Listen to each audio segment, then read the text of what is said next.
Vamos acompanhar o raciocínio do nosso irmão Márlio, que nos falará sobre a ação dos espíritos nos fenômenos da natureza, nos itens 536 a 540 do Livro dos Espíritos, na sua segunda parte, no capítulo 9. E também, no momento do passe, a nossa irmã Regina Peixoto trará a sua contribuição em torno do capítulo 25 de O Evangelho segundo o Espiritismo, Buscai e achareis, nos temas de 1 a 5, Ajuda-te e o céu te ajudará. Desta forma, saudamos os nossos irmãos que, através da Rádio Rio de Janeiro, compartilharão conosco dos estudos. E para prepararmos o nosso ambiente, vejamos a página que é assinada por André Luiz, do livro Vivendo a Doutrina Espírita, volume 2, uma edição da IDE, do Instituto de Difusão Espírita, e da psicografia de Antônio Baduí Filho. E fala-nos ele sobre natureza. Você atua na natureza a todo momento. Derruba o mato, fica o descampado, perturba o ecossistema. Faz o reflorestamento, traz o verde de volta, altera a umidade. Drena o pântano, planta nele, muda a paisagem. Usa os minerais, mistura os elementos, recupera o chão. Utiliza o adubo, coloca na terra, melhora a qualidade. Queima o campo, expulsa animais, esgota o ambiente. Esfumaça o ar, intoxica o espaço, agride o clima.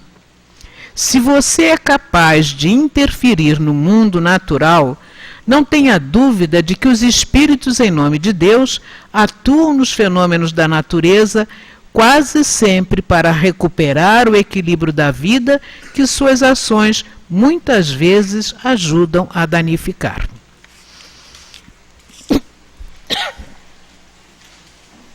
Façamos então a nossa prece neste momento, meus irmãos. Jesus amigo, agradecemos por aqui ter chegado na noite de hoje para compartilharmos destes momentos de estudo que aqui serão realizados e que envolverão tantos outros corações que compartilham da necessidade do conhecimento para que, nos aprimorando, continuemos caminhando na direção do nosso progresso. Abençoa-nos, pois, esta noite, este momento. Abençoa o nosso irmão Márlio, a nossa irmã Regina, que vão conduzir os nossos raciocínios.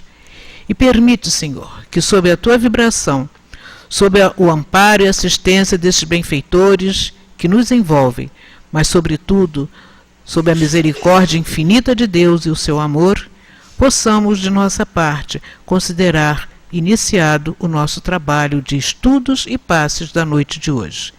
Mas, Senhor, mantenha sobre nós a vibração do teu amor, pois muito necessitamos de ti. Graças a Deus. Como dissemos, meus irmãos, temos para estudo as questões 536 a 540 do nosso Livro dos Espíritos, Ação dos Espíritos nos Fenômenos da Natureza. Questão 536. Os grandes fenômenos da natureza, aqueles que são considerados como uma perturbação dos elementos, são devidos a causas fortuitas ou têm todos um objetivo providencial? Tudo tem uma razão de ser e nada acontece sem a permissão de Deus. Vamos ao item B. Concebemos perfeitamente que a vontade de Deus seja a causa primeira, nisto como em todas as coisas. Porém, como sabemos que os espíritos têm uma ação sobre a matéria e que são os agentes da vontade de Deus, perguntamos se alguns dentre eles não exerceriam uma influência sobre os elementos para agitá-los, acalmá-los ou dirigi-los. Mas é evidente, Deus não exerce uma ação direta sobre a matéria. Ele tem seus agentes devotados em todos os graus da escala dos mundos. Vamos à questão 538. Os espíritos que presidem aos fenômenos da natureza formam uma categoria especial no mundo espiritual? São seres à parte ou espíritos que foram encarnados como nós? Que o serão ou que o foram? Item A. Esses espíritos pertencem às ordens superiores ou inferiores da hierarquia espiritual? Isso depende de seu papel ser mais ou menos material ou inteligente. Uns comandam e outros executam. 539. Na produção de certos fenômenos, das tempestades, por exemplo, é um único espírito que age ou se reúnem em massa? Em massas inumeráveis. 540 e última. Os espíritos que exercem uma ação sobre os fenômenos da natureza agem com conhecimento de causa, em virtude de seu livre-arbítrio ou por um impulso instintivo e irrefletido? Uns sim, outros não. Os espíritos mais atrasados são úteis ao conjunto. Primeiramente, executam. Mais tarde, quando sua inteligência estiver mais desenvolvida, comandarão e dirigirão as coisas do mundo material. Mais tarde ainda, poderão dirigir as coisas do mundo moral. É assim que tudo serve, tudo se encadeia na natureza. Passamos então a palavra ao nosso irmão Márlio, para quem rogamos as melhores vibrações de apoio.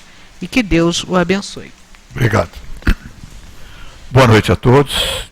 Que Jesus possa nos abençoar a reunião.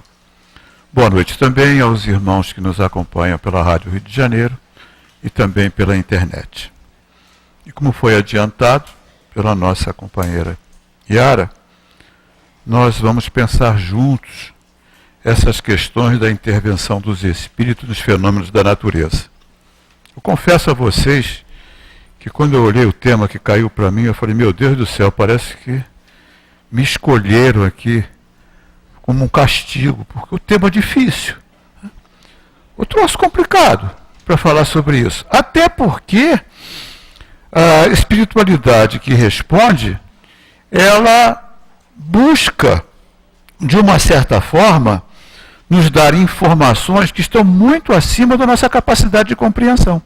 Tanto que eles falam, mais tarde vocês vão entender, porque ainda temos uma dificuldade grande de compreensão da ação dos espíritos sobre o mundo material e principalmente sobre os fenômenos da natureza. Mas essa página de André Luiz, ela é fantástica, porque ela mostra como nós, homens, humanidade, e nós somos espíritos encarnados. Eu acho curioso. Eu gosto sempre de repetir isso, que volta e meia eu escuto alguém falar, o meu espírito. Eu falei, você não tem um espírito, você é um espírito. A gente fala como se fossem coisas diferentes, uma dualidade, o ser encarnado e espírito. Nós somos espíritos. E, como espíritos encarnados, nós estamos atuando de uma forma muito significativa e predatória sobre os recursos naturais. Agora, recentemente, saíram algumas informações que são preocupantes, muito preocupantes. Há um questionamento muito grande sobre isso, porque interesses econômicos são mexidos e partes políticas. Então, há um desencontro de informações e de opiniões motivadas exatamente por essas questões. Existe um xiitismo ecológico e existe uma negligência muito grande também com as questões ecológicas. Como diz a sabedoria oriental, a verdade caminha pelo meio. E é sempre bom andar pelo meio, porque quem anda nas bordas está arriscado a cair no abismo, seja lá de que borda for. Então, vamos às informações que a gente tem. Os recursos naturais, eles não são inesgotáveis, mas são renováveis. Eles se renovam. E eles têm um tempo de renovação. Da mesma forma como você planta uma árvore, ela tem um tempo para de semente a se tornar árvore, tem um tempo de renovação. Esse tempo de renovação anual, ou seja, a quantidade de recursos renováveis anualmente já se esgotou no mês de julho. Ou seja, o que deveria ser consumido e renovado durante um ano já se esgotou. É como se a gente tivesse entrado no cheque especial. Durante 5 meses do ano, ou seja, já a partir de agosto, nós já estamos no vermelho no que diz respeito à renovação de recursos naturais. E eu fui fazer pesquisa. Já que me sobrou uma tranqueira dessa, deixa eu me calçar em pesquisa. E olha que coisa curiosa, porque aí é que a gente toma contato com a nossa responsabilidade no que diz respeito às alterações do meio ambiente, e depois a gente vai entrar na participação dos espíritos nessa ajuda ou nessa intervenção para diminuir o impacto das nossas ações. E a gente se diz seres inteligentes. Pois bem, no que diz respeito a... Eu peguei só árvores, só questão de árvores. No que diz respeito à destruição humana, já foram destruídas no planeta metade de todas as árvores. Metade. A continuar no ritmo que está, em 300, 400 anos nós não teremos mais uma árvore. A continuar no ritmo que está. Isso são dados que eu fui buscar. E aí eu fui ver a importância de uma árvore. Por que uma árvore é tão importante? A gente sabe que a árvore é importante, mas qual é a importância de uma árvore? Pois bem, uma árvore, em um ano, ela absorve 22 quilos de gás carbônico. Ou seja, ela transforma 22 quilos de gás carbônico. E um carro, que é um dos menores produtores de gás carbônico de toda a cadeia produtora de gás carbônico, fábricas que consomem carvão, produzem energia, caminhões, uma série de coisas. Eu peguei o carro. Tá? Um carro emite cerca de 250 gramas de gás carbônico por quilômetro rodado. 250 gramas de gás carbônico por quilômetro rodado. Ou seja, se eu sei fazer contas, produz 1 quilo de gás carbônico a cada 4 quilômetros. Ora, então em 88 quilômetros, ele emite 22 quilos de gás carbônico. Certo? Então um carro rodando a 82 quilômetros por hora, emite a quantidade de gás carbônico que uma árvore leva 1 ano para absorver. Dá para perceber a grandeza e a importância da árvore. A coitadinha da árvore leva 1 ano para absorver o que um carro a 80 km, 88, 90 km por hora leva para emitir. Por isso nós temos esse problema do efeito estufa, da emissão de gás carbônico, porque as árvores não estão conseguindo dar conta da neutralização através do fenômeno da fotossíntese e fazendo a transformação de gás carbônico em oxigênio. E aí nós vamos ver no oxigênio a importância de uma árvore. Cada árvore produz oxigênio para 2 pessoas. Ou seja, uma árvore supre 2 pessoas. Nós somos 7 bilhões e burdoada. Tá? Um ser humano em repouso, assim como a gente está aqui, tranquilo, né? Bacana, consome 15 litros de oxigênio por hora. Pô, vê se economiza, tá? Melhora isso, segura um pouco, tá? 15 litros de oxigênio por hora. Tá? Um maratonista em exercício, correndo uma maratona, consome 154 litros de oxigênio por hora. Tá? Mas aí é maratonista, acredito que a maioria de nós aqui não é. Então, nós consumimos 15 litros de oxigênio por hora. E uma árvore supre 2 pessoas.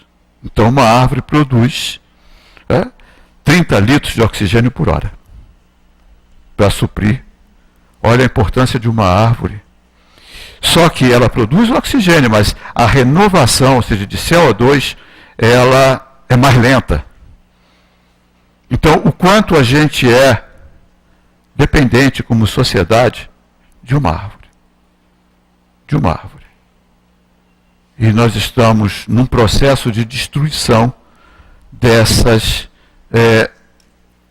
essa riqueza que garante a nossa subsistência. Sem falar nas intervenções dos homens, nos assoreamentos, na poluição extremamente exagerada. Nós estamos com um noticiário aí bastante forte, nos informando aí do problema do plástico, do lixo, a intervenção na vida marinha. São animais que estão morrendo porque estão ingerindo lixo, sacolas. Nós estamos aqui num certo movimento, esse bendito copinho. Isso aqui é uma praga, porque isso aqui está... a reciclagem é cara. Porque é curioso, pode ser reciclado, sim, mas o que consome de água e de energia para reciclar é maior do que o custo-benefício. Ou seja, o custo-benefício é terrível. Teve uma rede de cafeterias, a Starbucks, né? Ela fez uma pesquisa porque ela usa copos descartáveis ao invés de usar copos laváveis. Só que o consumo de água para lavar gasta mais energia do que o consumo de água para produzir. Então é mais interessante, economicamente falando, e também ecologicamente falando, fazer o copo de material, agora fazem descartáveis, porque os copos deles são de papelões. A gente fala muito dos canudos, tá? Essa campanha pelos canudos, mas é curioso, né? Porque agora vem os canudos de papel, embalados em plástico.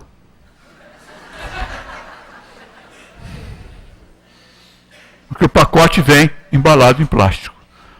Mas a gente está consciente. A gente já está consciente. O lixo que é jogado, não reciclado, está assoreando rios, mudando o clima. São Paulo, por exemplo, São Paulo era conhecida como a terra da garoa. Era. Hoje é dos temporais. Por alteração climática. De intervenção.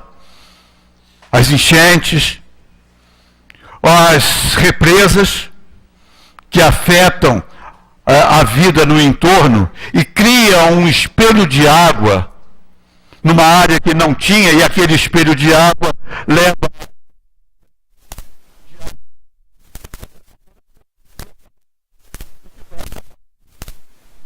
segundo alguns pesquisadores, causando temporais, mudanças climáticas, não só nas regiões longe, às vezes, daquela reserva, daquela represa. Por exemplo, o Lago de Itaipu é um absurdo de tamanho. Onde corria um rio, o Rio Paraná. E foi feita uma represa de um lago de um absurdo tamanho, com um espelho d'água e um peso sobre a terra muito grande. O que muito provavelmente pode causar deslocamento de placas tectônicas e causar terremoto ou tsunami em algum outro lugar. Isso tem comprovação científica? Não, mas é visível. Se você tem um determinado peso sobre algum lugar e aumenta esse peso centenas, milhares de vezes, aquele lugar está sofrendo muito mais pressão. Nós somos uma camada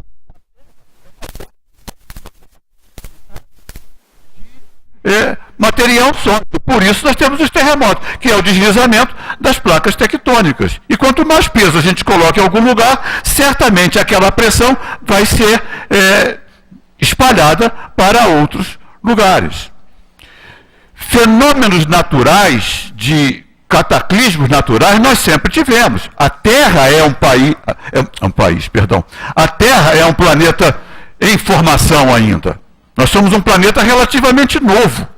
dentro do universo, desse universo que nós conhecemos, que tem aproximadamente 13,5, 14 bilhões de anos, porque ele está em expansão. O que tinha antes, o que aconteceu, ainda é, para a ciência, um enigma. Mas que o universo está em expansão, está em expansão. Se ele está em expansão, se a gente encolhe, vai chegar num ponto a mais ou menos alguns 15 bilhões de anos atrás. E a Terra tem 4 bilhões de anos, 4 bilhões e meio de anos. Então é um planeta relativamente novo.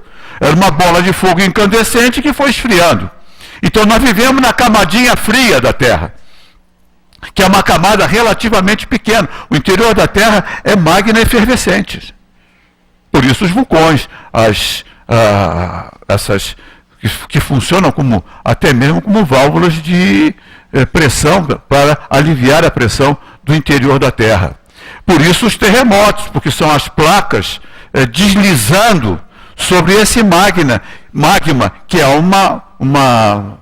material pastoso, onde nós estamos em cima disso. E isso é de todos os tempos. Então, furacão, terremoto, maremoto, que agora mudou para tsunami, não sei por que mudaram o nome, mas tudo bem, tsunami, fica mais bonitinho também, tsunami. Enchentes, isso sempre aconteceu. Só que, atualmente, as nossas intervenções dos humanos, de uns tempos para cá, na natureza, ela tem se intensificado muito. Por exemplo, no passado, para derrubar uma árvore, era no machado. Então, levava-se um belo tempo para botar uma árvore abaixo do machado. Hoje a gente tem motosserra. Um homem com uma motosserra bota uma floresta abaixo em semanas. Porque é muito rápido. Uma árvore que leva séculos para ela transformar-se numa árvore adulta, ela chega abaixo em minutos. E isso está alterando o nosso clima. E a espiritualidade encarnada faz bagunça. Alguns tentam consertar, mas nós temos a espiritualidade desencarnada. E que eles participam dos fenômenos. E é curioso, porque o André Luiz fala aqui uma coisa muito curiosa. No finalzinho da mensagem, quase sempre para recuperar o equilíbrio da vida, que suas ações, ou seja, as ações dos homens, muitas vezes ajudam a danificar. Que é a mesma coisa que os espíritos falam na questão 536b, que só tem, algumas vezes tem para o homem uma razão de ser diretamente, mas frequentemente também a intervenção dos espíritos nos fenômenos da natureza só tem por objetivo o restabelecimento do equilíbrio e da harmonia das forças físicas da natureza. Ou seja, o restabelecimento. E olha, isso aqui foi escrito antes em 1857. Quando a ação dos homens sobre os fenômenos da natureza não era tão predatória quanto é hoje. Olha a diferença de tempo e de condições. Então, há uma espiritualidade encarregada de corrigir os impactos negativos. Isso é de todos os tempos, porque na mitologia grega e também no livro dos Espíritos falam dos deuses, que é só uma questão de nomenclatura, espíritos encarregados dos diversos fenômenos da natureza. E os Espíritos falam isso, tem sim. São os elementais, chamados elementais. E isso é estudado numa apostila da FEB, que eu fui procurar para poder me calçar com relação às vezes, algumas viajadas que a gente pode dar aí na nossa imaginação. Nessa apostila da FEB, chamada Estudo Aprofundado da Doutrina Espírita, Programa Filosofia e Ciência Espírita, há uma definição do que são os espíritos elementais. São entidades espirituais relacionadas com os elementos da natureza. São as energias espirituais que habitam e controlam os elementos. Também conhecidos como fadas, gnomos, duendes, silfos, ou seja, entidades espirituais que sob a direção dos espíritos superiores agem sobre os fenômenos da natureza no sentido de reduzir os impactos desses fenômenos. E às vezes a gente percebe isso, não sei se, eu acredito que a sensibilidade de todo mundo já deve ter percebido isso, que depois de uma tempestade forte, o ar fica mais leve. A gente fica mais leve. É claro que causam danos, tem deslizamentos, isso aí é outra história. Isso é ação do homem. Porque na filosofia, e tem um filósofo curioso que ele estuda isso, eu acho interessante, que a gente chama tudo de drama, de tragédia. Tudo é uma tragédia. Na realidade, há uma diferença entre tragédia e drama, filosoficamente falando. É o Mário Sérgio Cortella que estuda isso, eu achei muito interessante essa reflexão dele. Tragédia vem do grego. Tá? As tragédias, as intervenções dos deuses, causadas pelos deuses. Então, são as tragédias. E os dramas são os danos causados pelos homens. E a gente confunde tragédia com drama. Tragédias são dos deuses. Então, um grande temporal é uma tragédia, digamos assim. Aconteceu há algum tempo na nossa serra aqui, fluminense, um temporal enorme com uma devastação muito grande. Tá? Uma tragédia, porque um temporal daqueles causaria problema em tudo quanto é lugar do mundo. Mas muitos dramas, porque as construções irregulares nas encostas, o desmatamento, isso é a ação do homem. Então, a tragédia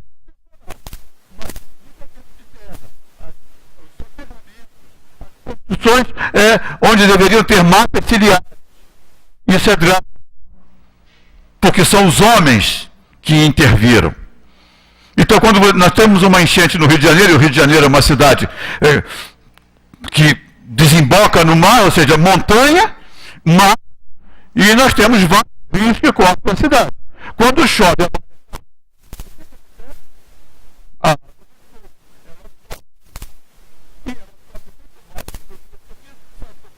nós asfaltamos a cidade toda. Então, não drena. No passado, enchia, mas a gente tinha paralelepípedo. Paralelepípedo tem espaço. Perto do Centro de Convenções Sul-América. E ali, durante um período, foi instalado o Comitê Olímpico. E tinha um jardim imenso do lado do Centro de Convenções. Bonito. Grama, bonito. Sabe o que fizeram? Asfaltaram para fazer estacionamento. Ora, Praça da Bandeira, que já não é exatamente um local seguro no que diz, até melhorou. Tá? O pessoal fala mal da Praça da Bandeira, mas Jardim Botânico, Gávea, tá? É bem pior. Só que lá é Zona Sul, então é diferente. Subúrbio é subúrbio, né? Praça da Bandeira. Tá? Mas lá na Zona Sul, não, houve uma enchente aqui. Quando é Praça da Bandeira é um escândalo. Tá? E há muito tempo que não enche. Tomara que continue. Mas aquilo ali é a ação do homem. Por quê? Porque numa chuva muito forte, aquele enorme gramado que serviria para drenar.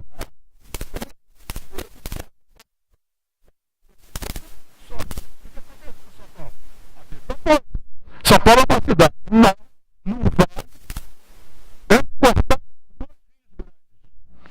O Tietê e o Pinheiros, toda impermeabilizada, toda asfaltada. O que acontece? Em vez da terra da garoa, agora é a terra das enchentes. Porque a água sobe. Então, a espiritualidade ajuda e trabalha, mas existem os dramas causados pelos homens.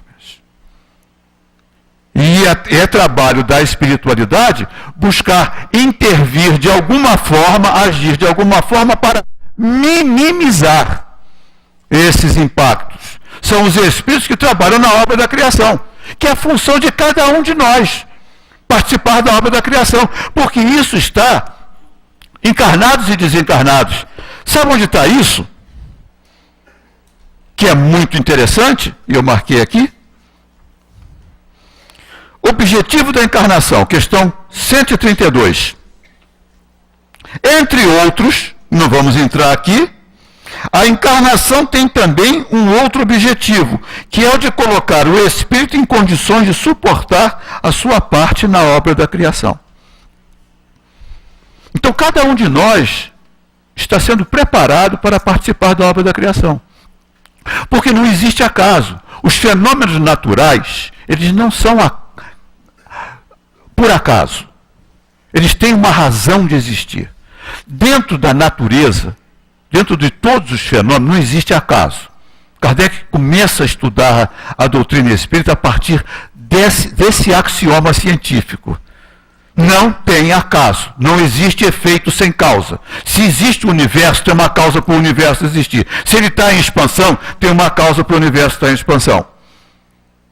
Porque os fenômenos são inteligentes. Hoje, um bom grupo de cientistas já se rende, porque a ciência é muito materialista. O cientista naturalmente é materialista. E ele tem razão para ser. Ele não pode ser um crédulo.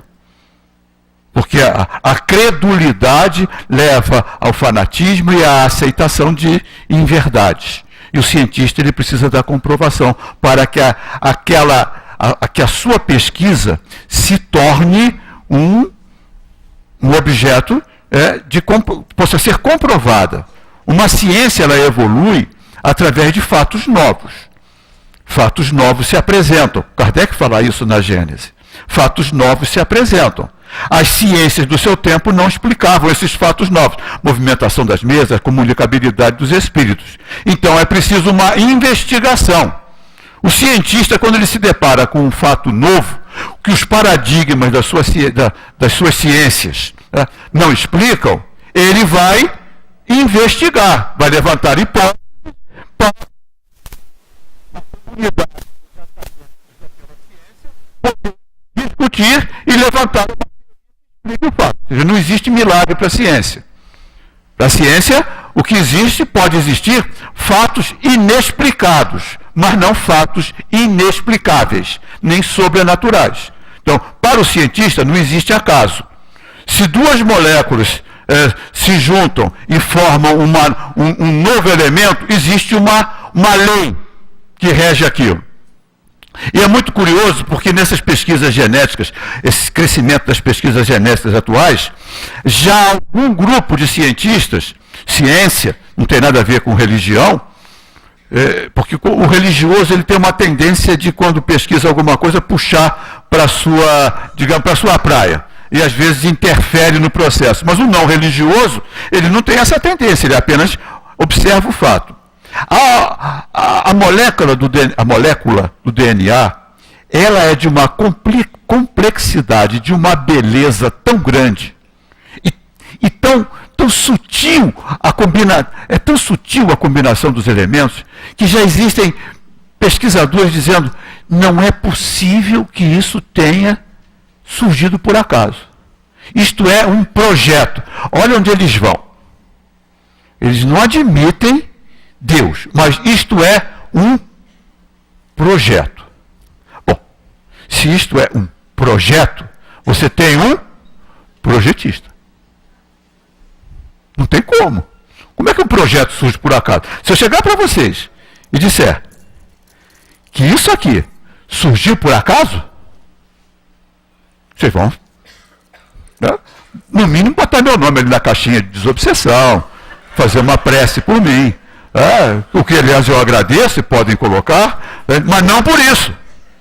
Você não precisa ver que atrás disso aqui tem um engenheiro ou um calculista que calculou as engrenagens, que fez tudo isso, um relojoeiro que fez essa montagem, porque esse relógio produz um efeito inteligente. O relógio não é inteligente, mas ele produz um efeito inteligente. Que efeito inteligente é esse que ele está reproduzindo aqui? São as horas. O que são as horas? A divisão de um dia. E o que é um dia? O movimento de translação, de rotação da Terra em torno do seu eixo.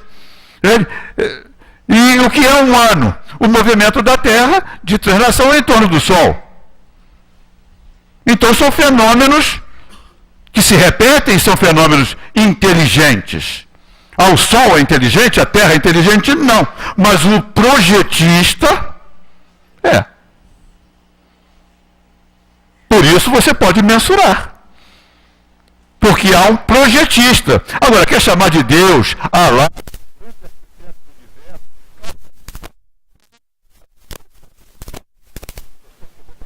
no final. Abre uma parênteses aqui, porque eu vou me empolgando, chega no final, eu levo um cartão vermelho e eu vou esquecendo. Então, parabéns aos pais. E mantendo o parênteses aberto, na lembrança de José, pai de Jesus. Tão esquecido, né? A gente só fala de Maria, claro, Maria, tudo bem, né? Mas a gente esqueceu de José. Né? José que ali, junto com Jesus, ensinou as primeiras, a sua profissão a Jesus, o iniciou talvez nos seus primeiros passos. José, o carpinteiro, tão humilde, que a história até quase que o esquece. Então, na figura de José, tá? A minha homenagem aos pais, aos avós, aos que não são pais, e aquelas mães que são pais também, porque tem muita mãe pai por aí. Tá? Fecha parênteses. Voltando para lá, me perdi onde eu estava, mas a gente começa de novo. Então, falando do projetista, obrigado. Sempre é bom ter socorro espiritual ao lado, porque quando a gente se perde, vem logo um recurso. Então, nós estamos falando do projetista. Então, nada em a natureza é por acaso. Portanto, os fenômenos naturais, ou seja, esses fenômenos de chuva, enchente, que são fenômenos que pertencem à fenomenologia do planeta, eles têm uma razão de ser. Então, as chuvas que vão irrigar, os rios, tudo isso tem uma razão de ser. E tudo isso tem um controle. Controle de quem? Da espiritualidade. Os espíritos superiores, está lá, os espíritos perfeitos, está lá na escala espírita. Tá? Espíritos puros, questão 113. São os mensageiros e os ministros de Deus, cujas ordens executam para a manutenção da harmonia universal. Comandam todos os espíritos que lhes são inferiores. Ajudam-nos a se aperfeiçoar e designam sua missão. Então nós temos uma espiritualidade no controle e nós temos uma espiritualidade trabalhando. Muitas vezes trabalhando até sem noção do que estão fazendo. Porque não tem conhecimento ainda, mas são úteis. Então você imagina, por exemplo, um pedreiro, e é uma profissão tão digna quanto qualquer outra, construindo uma usina nuclear. Ele não tem noção, né? Teoricamente, ele não tem a menor ideia de como é a fissão de um átomo, de como funciona uma usina nuclear, mas ele participa da obra da criação, da usina nuclear. Então, muitos espíritos estão participando da manutenção, do equilíbrio, da ordem e da reparação desses fenômenos. Eu até achei curioso que, nessa minha pesquisa, eu bati com uma fundação chamada Fundação Cacique Cobra Coral. Acho que você Maria deve ter ouvido falar. Né? E é curioso, porque lá na sua finalidade, não estou entrando no mérito, por favor, nem a favor, nem contra, não conheço, desconheço, fui ver lá, tem muito cliente. Eu queria ter tanto cliente quanto ela tem, porque na minha profissão também preciso de cliente, mas tem muito cliente. Então, ou seja, ela deve ter uma certa credibilidade, pelo menos para essas pessoas. E eu não vou me meter nessa história, porque essa praia não é minha. Na definição, intervir nos desequilíbrios provocados pelo homem na natureza. Ou seja, uma fundação espiritualista, não é espírita, mas com finalidade, através de uma médium, de dar suporte, assessoria para intervir nos fenômenos. Curioso que é a mesma coisa que os espíritos disseram para a gente, nos desequilíbrios provocados pelo homem na natureza. Então, o que a gente pode chegar aqui, e levando para o final da questão 540, que é a questão que está aqui no finalzinho, mas que ela foi, talvez por uma questão de espaço, reduzida. Os espíritos dizem assim: tudo serve, tudo se encadeia na natureza. desde o átomo primitivo até o arcanjo, que começou ele próprio pelo átomo. A admirável lei de harmonia, que vosso espírito limitado ainda não pôde apreender o conjunto. Então existem ensinamentos, existem conhecimentos sobre o mecanismo de funcionamento, principalmente da ação dos espíritos sobre a lei, sobre os fenômenos naturais, que ainda nos são, digamos, desconhecidos. E não são desconhecidos porque existe uma proibição. Não existe proibição. Existe limitação da capacidade de compreensão.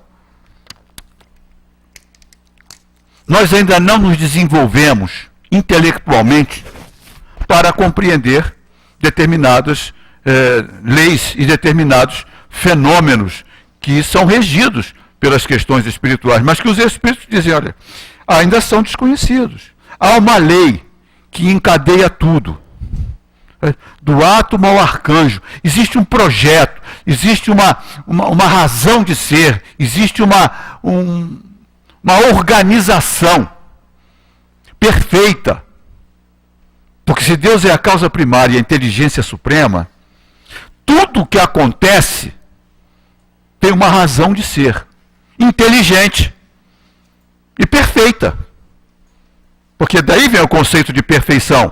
Se a inteligência é suprema, nada lhe pode ser superior.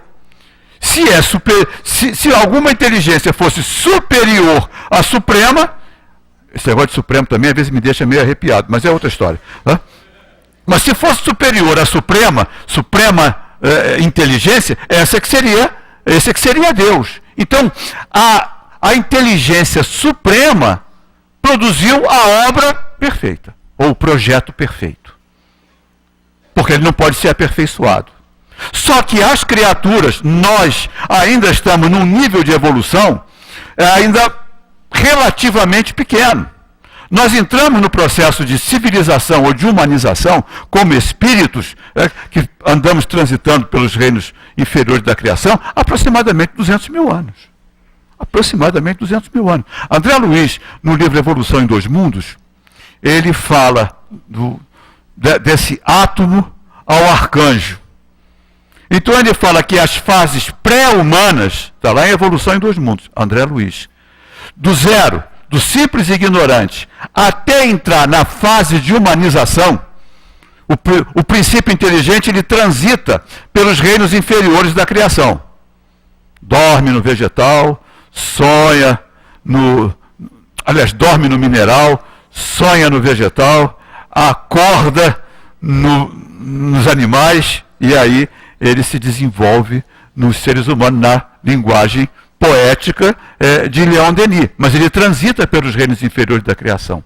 Nesse trânsito, o princípio inteligente leva aproximadamente 1 bilhão e meio de anos. Está lá em Evolução em Dois Mundos. E na fase de humanização que estamos hoje, nós temos 200 mil anos.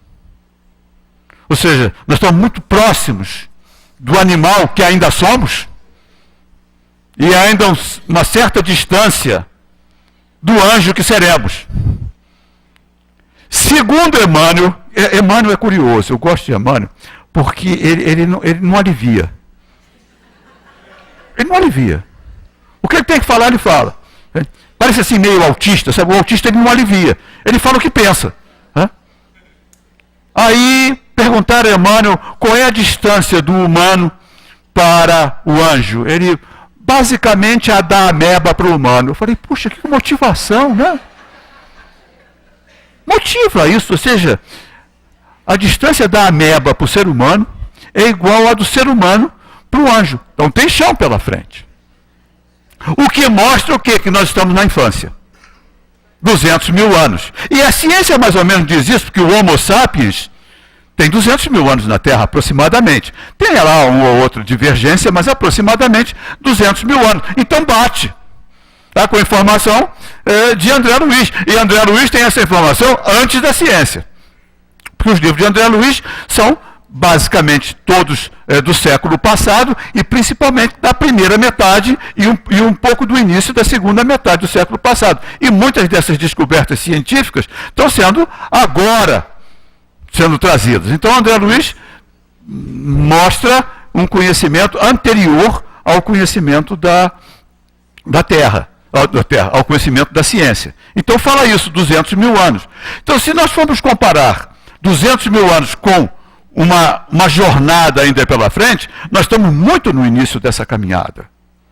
Muito no início. Então nós poderíamos considerar que nós somos espíritos muito jovens, crianças. E com criança, a gente não pode falar qualquer coisa, porque a criança não tem capacidade de compreensão.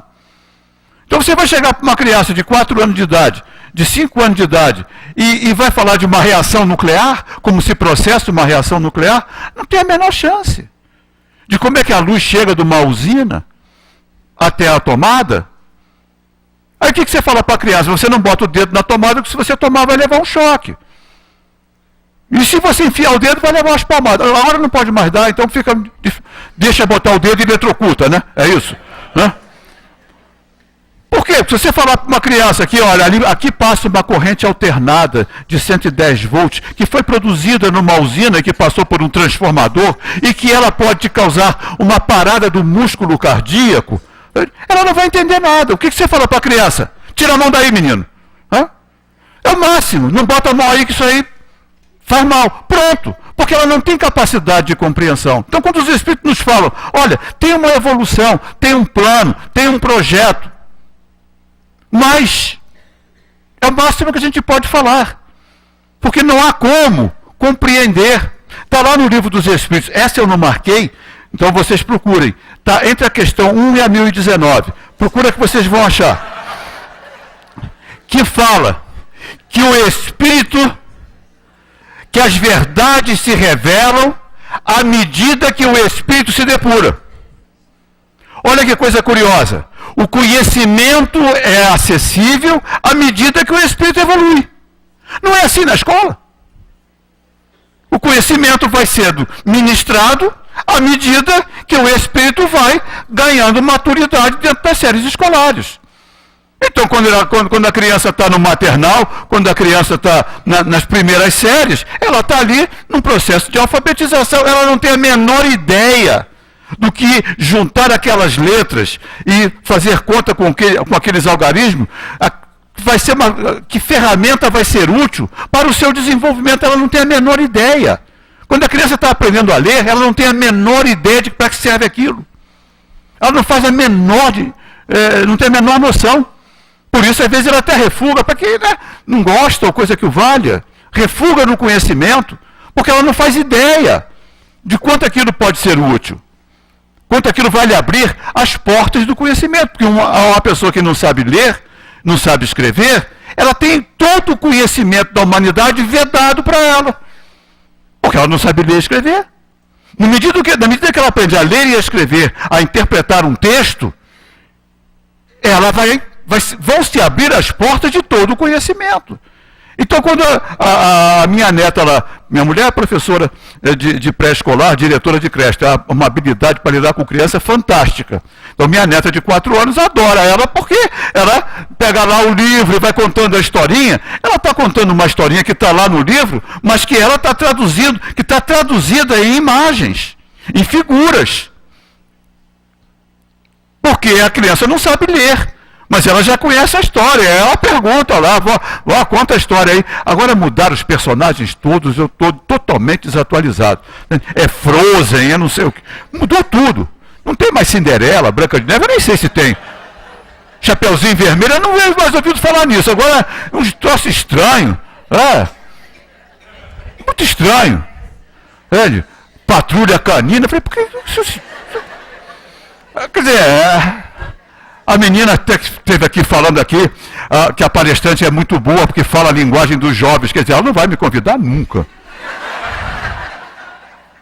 Nunca para fazer, porque eu teria que estar bastante atualizado nessa questão da linguagem, porque mudaram os personagens. Mas está lá no livro. Então ela vai ali destrinchando. Mas mais à frente é que ela vai poder ler. Mais à frente, vão se abrir as portas do conhecimento acumulado pela humanidade. À medida que a gente vai evoluindo, que a gente vai amadurecendo espiritualmente e moralmente, nós vamos galgando patamares de conhecimento mais aprofundados. Hoje, a tecnologia chega a assustar a velocidade com que se processam a divulgação do conhecimento. Para quem tem um pouco mais de idade e que acompanha isso, para quem está nascendo agora, é fácil. A minha neta com 4 anos, ela já pega o celular e já bota lá no YouTube e já acha lá o desenho que ela quer ver. Ela já consegue, vai lá, mexe o dedo e consegue. Às vezes a gente leva uma surra, né, para achar um trocinho lá. Né? Tem que se manter atualizado. Mas para quem tem um certo tempo, já de vida e de experiência, dá para perceber essa incrível evolução da tecnologia. Ou seja, portas estão se abrindo do conhecimento, coisas que a gente não sabia. Hoje a gente conhece de clima melhor. A previsão de clima no passado era feita pelo calo, né? O calo doía, vai chover, não tinha um negócio assim? Eu fui do interior, sou do interior. Tinha um negócio de calo, dói, né? Vai mudar o tempo. De calo para uma ciência já melhorou. Só que parece que tem calo que acerta mais que meteorologista, tá? Mas, hoje, o conhecimento da ciência é muito maior com relação aos fenômenos meteorológicos. O conhecimento do impacto do homem sobre a natureza também está sendo muito maior. É questionado, sem dúvida nenhuma, mas o questionamento é muito bom, é no questionamento que a gente vai aumentando o nosso conhecimento. É muito bom a gente discutir, sem levar isso para os extremismos, discutir essas questões. Faz parte do nosso processo de crescimento, nosso processo de amadurecimento. E aí as questões, os espíritos interferem, se interferem, como interferem? A gente ainda não sabe.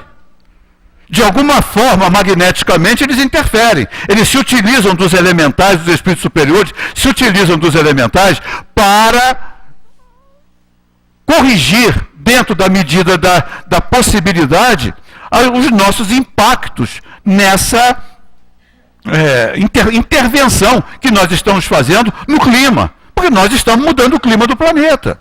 O aquecimento do planeta, ele é uma realidade. O degelo das calotas polares é uma realidade. Não há como negar. Não há como negar que isso é uma realidade. O que isso vai impactar na nossa vida, a gente ainda não sabe. Mas se até agora a gente já destruiu metade das florestas, só sobrou metade. E a gente depende de uma árvore. Cada 2 de nós depende de uma árvore para viver. Cada 2 de nós depende de uma árvore. Então, olha a importância de uma árvore. É para passar e pedir a bênção. Obrigado. Porque olha a importância de uma árvore para a nossa sobrevivência. Sem oxigênio a gente não vive. E a gente está jogando árvore aí abaixo. Para quê? Para fazer móvel? Uma árvore que leva séculos, às vezes. Nós estamos entupindo os oceanos de porcaria. E rios. O rio Tietê, em São Paulo, é o primeiro rio sólido do mundo. Parece brincadeira, não faz muito tempo eu vi, uma pessoa tentou suicídio no rio Tietê, não conseguiu afundar. Não afundou. Foi mostrado na televisão. Bombeiro foi lá tirar. Ainda saiu xingando. Da próxima vez que for tentar, faz em outro lugar, porque eu me contaminei todo dessa porcaria aqui. Aí teve que ser internado para tomar uma montanha de vacina. Porque ela não afundou. Olha o nível de poluição que está o rio. E olha aqui, passa aqui em qualquer rio nosso aqui, passa pelo Maracanã, é um esgoto. É um esgoto. Nós estamos fazendo isso com o nosso planeta. Nós estamos arrancando as matas ciliares, nós estamos destruindo para fazer pasto. A gente falou de um carro. Uma das maiores produtores de CO2, ou seja, gás carbônico no planeta, sabe o que é? Pum de boi. Gases emitidos pelos rebanhos. Porque é CO2. É gás carbono. Quer dizer, cada boi que dá um pum, lá vai uma árvore tendo que dar trabalho. Agora, rebanhos de milhares, milhões, já imaginou aquilo tudo punzando? Pois é, está afetando. Afeta. O carro que a gente liga, eu vou de carro daqui para casa, deve ser uns 40 quilômetros. Lá vou gastar 11 quilos, já vou jogar 11 quilos de gás carbônico na atmosfera. Uma árvore vai levar meio ano para neutralizar o que meu carro vai produzir em uma viagem de 40 quilômetros. Essa noção nos dá mais responsabilidade nas nossas ações. Nosso respeito à natureza. Os espíritos interferem? Sim, eles tentam corrigir, mas tem limite. Tem limite. E esse limite, nós estamos chegando muito próximo dele, nós estamos sacando no vermelho, há mais, por 5 meses, a renovação dos recursos naturais que levam um ano. Tá? Que Jesus nos abençoe nas reflexões, porque são importantes. E nosso planeta depende de nós para nos continuar sendo uma casa acolhedora. Muito obrigado pela atenção, muita paz a todos. Meus irmãos, aí está a mensagem que na noite de hoje nos trouxe o nosso irmão Márlio, que se meditarmos nas suas palavras, ela foi de uma severa advertência às nossas ações. Como estamos atuando, como estamos complicando o nosso próprio viver e não nos damos conta de que a misericórdia de Deus se manifesta em muitos momentos em que, como ele mesmo nos disse, nós reclamamos do que está acontecendo. Algumas vezes essas chuvas tão violentas, essas cargas energéticas, não é, que nos envolvem, é o trabalho da espiritualidade no sentido de queimar as emissões dos nossos pensamentos, ainda presos ao mal, a ideia de infelicitar a própria sociedade, e que os benfeitores amigos se movimentam no sentido de queimar essas vibrações para minimizar, até eu diria assim, o nosso próprio envenenamento dentro dessa atmosfera tão complicada. É de profunda advertência a mensagem que nos trouxe o nosso Márlio na noite de hoje. E eu vou solicitar a ele licença para fazer uma referência a um fenômeno que tivemos a oportunidade de vivenciar alguns anos atrás aqui nesta casa, referente à questão 538, não é, quando ele nos fala a respeito dos elementais, se os espíritos que presidem aos fenômenos da natureza formam uma categoria especial no mundo espiritual. São seres à parte ou espíritos que foram encarnados como nós? E os espíritos responderam que o serão ou que o foram. E alguns anos atrás, num desses temporais havidos aqui no Rio de Janeiro, estávamos em trabalhos aqui na casa, dirigido por um benfeitor da própria casa, o médium em desdobramento, e chovia cântaros. A casa estava cheia, porque estávamos em trabalho de socorro espiritual. E lá para as tantas, depois o médium, terminado o trabalho, nos comunicou o seguinte, que durante aquele temporal, ele só pensou. Ele não solicitou ao mundo espiritual uma solução, uma orientação. Então, ele soltou a ideia. Meu Deus, como essas pessoas vão sair daqui sob essa chuva? A cidade toda inundada, como é que isso vai ser? Acredito que eles tenham que dormir aqui. Nesse instante, toda essa região, violentos raios caíram e violentos estrondos, até que um foi mais forte e ao término daquele movimento fez-se praticamente quase que um silêncio. A chuva foi diminuindo, e pensávamos nós, milagre, né? A chuva está melhorando. Então ele nos disse que naquele instante que ele emitiu o pensamento, percebeu sobre essa região uma nau, no plano espiritual. e uma nau conduzida por um comandante, e dentro dessa nau, grumetes, ou seja, espíritos ainda em processo de futuras encarnações com mais desenvolvimento espiritual. E o comandante disse para eles assim: tomem essa massa de nuvens e vamos nos dirigir para o oceano. E eles seguiram na direção, acompanhando a Serra da Tijuca, onde depois a chuva foi muito intensa, e nós chegamos a casa com tranquilidade, as ruas vazias, tivemos possibilidade de chegar a casa. Este é um fenômeno que estou relatando porque naquele momento eu estava vivenciando o trabalho com os companheiros, mas que nós não temos percepção, e nós estamos sob a bênção de Deus, o seu amparo, a sua assistência. Então temos que ter muito respeito por todos esses, não? Por todas essas ações, e acima de tudo avaliar como estamos agindo, porque temos que tomar a parte que nos toca na obra da criação e até das consequências dos nossos atos não muito felizes. Então vamos refletir muito no que nos disse o nosso Márlio na noite de hoje, reler todo o assunto, acompanhar a mensagem de André Luiz. Peçamos a Deus que sejamos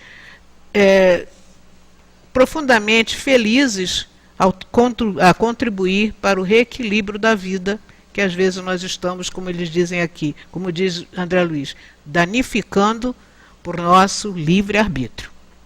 Que Deus então abençoe o nosso Márlio, que ele esteja conosco em outros momentos, trazendo a sua contribuição, e que nós pensemos, acima de tudo, em tudo isso, não é? Passemos então à segunda fase do nosso trabalho, que é o momento do passe, quando a nossa irmã Regina vai trazer a sua contribuição em torno do tema Buscai e achareis. E nos diz o Evangelho na noite de hoje: ajuda-te e o céu te ajudará. Mateus, no seu capítulo 7, versículos de 7 a 11, nos diz: pedi e vos será dado, buscai e achareis, batei a porta e se vos abrirá. Porque todo aquele que pede, recebe e o procura, encontra e se abrirá àquele que bate à porta. Qual é o homem dentre vós que dá uma pedra ao filho que lhe pede pão? Ou se ele lhe pedir um peixe, dar-lhe-á uma serpente? Ora, se vós, sendo maus como sois, sabeis dar boas coisas aos vossos filhos, com mais forte razão, vosso Pai que está nos céus dará os verdadeiros bens àqueles que os pedirem. E comenta Kardec: sob o ponto de vista terrestre, a máxima buscai e achareis é análoga a esta: ajuda-te e o céu te ajudará. É o princípio da lei do trabalho e, por consequência, da lei do progresso, porquanto o progresso é filho do trabalho, porque o trabalho põe em ação as forças da inteligência. Na infância da humanidade, o homem só aplica sua inteligência na busca do alimento, dos meios de se preservar do mau tempo e de se defender contra seus inimigos. Deus, porém, lhe deu, a mais do que ao animal, o desejo incessante do melhor, e é esse desejo do melhor que o impele para a procura dos meios de melhorar sua posição, que o conduz às descobertas, às invenções, ao aperfeiçoamento da ciência, porque é a ciência que lhe proporciona o que lhe falta. Por suas pesquisas, sua inteligência cresce, seu moral se depura. Às necessidades do corpo sucedem as necessidades do espírito. Após o alimento material, é preciso o alimento espiritual. É assim que o homem passa da selvageria para a civilização. Entretanto, o progresso que cada homem realiza individualmente durante a vida é bem pouca coisa, imperceptível mesmo em um grande número deles. Como então a humanidade poderia progredir sem a pré-existência e sem a reexistência da alma? Se as almas deixassem a Terra todos os dias para não mais voltar, a humanidade se renovaria sem cessar com os elementos primitivos, tendo tudo a fazer, tudo a aprender. Não haveria, pois, razão para que o homem fosse mais avançado atualmente do que nos primeiros tempos do mundo, pois que a cada nascimento todo o trabalho intelectual teria que recomeçar. A alma, ao contrário, voltando com seu progresso realizado e adquirindo a cada existência alguma coisa a mais, passa gradualmente da barbárie à civilização material e desta à civilização moral. Nós vamos interromper a leitura aqui, rogando aos companheiros que a complementem em seus lares e convidar os nossos irmãos médiuns a se posicionarem para que possamos proceder ao trabalho de assistência aos amigos que aqui se encontram, mas convidamos aqueles que através da Rádio Rio de Janeiro e através da internet, compartilhando com este nosso momento de estudos e reflexões, também se posicionem a fim de que recebam, pelo amparo de seus benfeitores, as vibrações e, naturalmente, a renovação de suas forças para prosseguirem na jornada de elevação que todos nós estamos empreendendo. Não deixemos também de irradiar forças de serenidade, de pacificação à nossa sociedade, sustentando também o nosso país, pois ele necessita de que outros tantos companheiros também se equilibrem, se reequilibrem, para que a paz esteja sempre entre nós. Jesus amigo, como foi bom aqui estarmos na noite de hoje. Podermos, Senhor, conduzir o nosso pensamento de maneira segura às influenciações dos benfeitores de nossa casa, que nos sustentando, nos convidam às reflexões mais profundas para que possamos ser trabalhadores úteis nesta grande seara. E neste instante, quando percebemos a presença destes mensageiros que nos envolvem, que estão trazendo para nós os novos recursos para que prossigamos a nossa caminhada, nós apenas pedimos, Senhor, que Tu abençoes o nosso momento do passe. Graças a Deus. Muita paz para todos nesse momento do passe. A lição do Evangelho, ajuda-te e o céu te ajudará, nela está contido o princípio da lei do trabalho e, por consequência, da lei do progresso.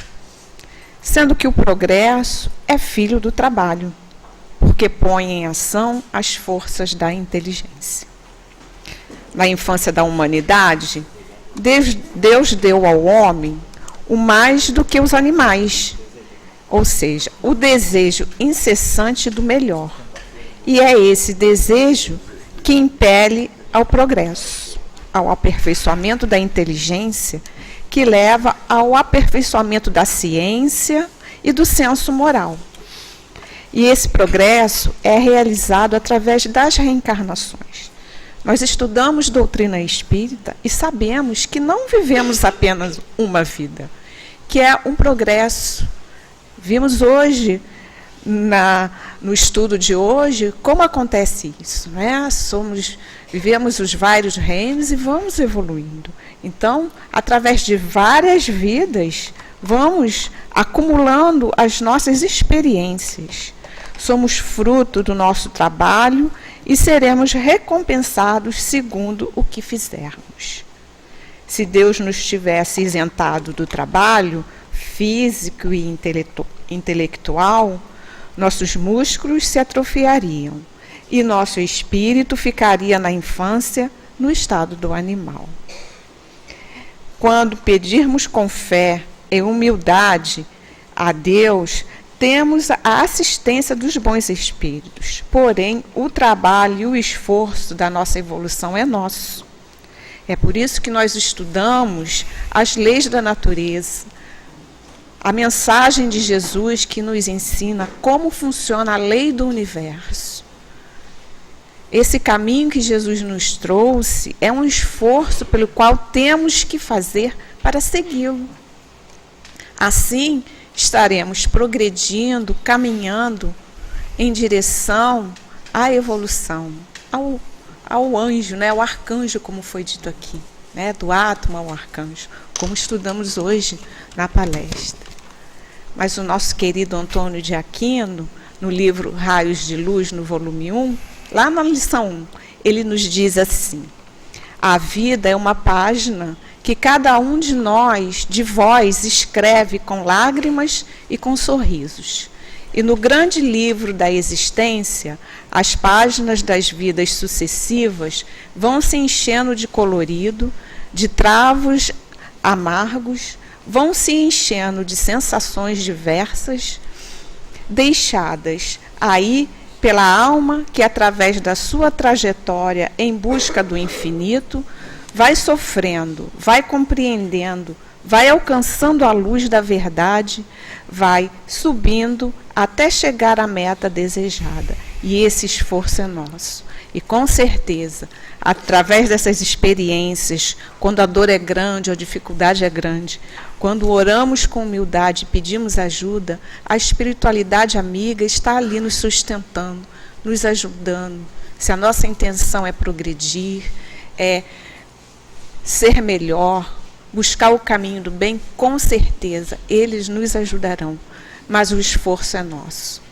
Não podemos ficar esperando, parados, sem fazer esforço. É por isso que nós estudamos, trabalhamos no bem, para ir desenvolvendo essas nossas capacidades, o nosso progresso. Somos espíritos imortais e caminhamos em direção à luz. E é uma trajetória cujo esforço é muito grande. Lembremos a questão 132 do Livro dos Espíritos. Qual o objetivo da encarnação dos espíritos?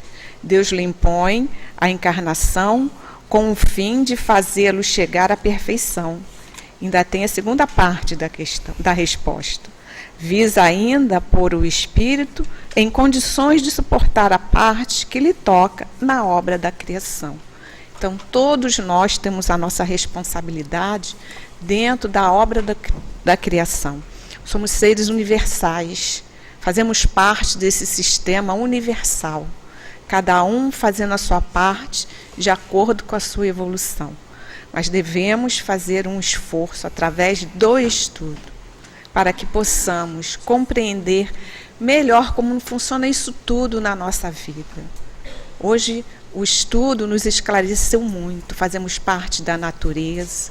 O que ocorre aqui num lugar influencia lá no outro lugar muito longe. Então, que possamos ter no coração a certeza da ajuda do plano espiritual. Muita paz a todos.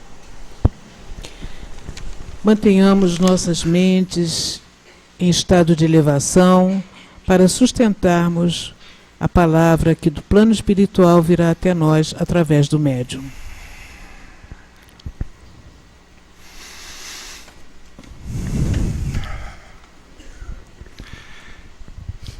A terra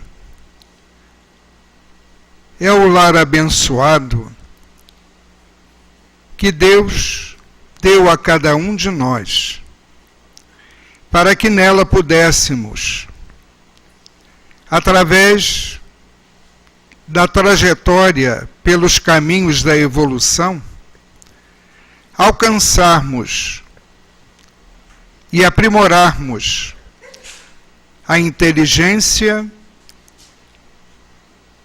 e cada vez mais, através desse aprimoramento, reconhecermos em Deus o Criador e o Pai que nos deu a vida, que nos criou e que nos colocou a caminhar por este carreiro evolutivo para nos transformarmos posteriormente num tempo, segundo a visão divina e não a nossa, em espíritos puros.